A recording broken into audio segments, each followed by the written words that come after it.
গভীর রাতে বিএসএফ এবং পুলিশের যৌথ অভিযান, উদ্ধার 28 কিলো গাঁজা ও 6,50,000 টাকা। পলাতক খোকন পাড় নামে পাচারকারী। হাসনাবাদ থানার খোসালের মোড় এর ঘটনা। খোকন পাড় গাঁজা পাচারের সঙ্গে বহুদিন ধরে যুক্ত। বিএসএফ এর 85 নম্বর ব্যাটালিয়ন গোপন সূত্রে খবর পায়। এরপর রাতে হাসনাবাদ থানার পুলিশ এবং বিএসএফ যৌথ অভিযান চালায় খোকন পাড়ের বাড়ি।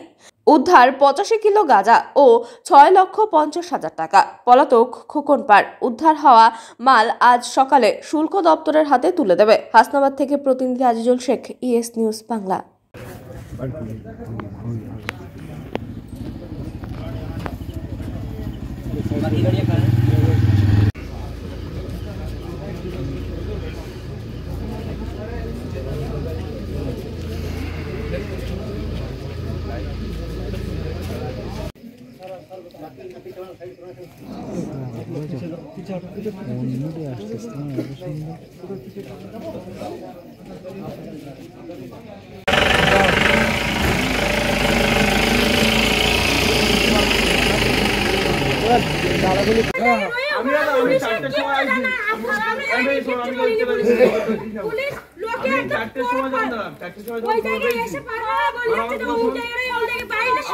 আমি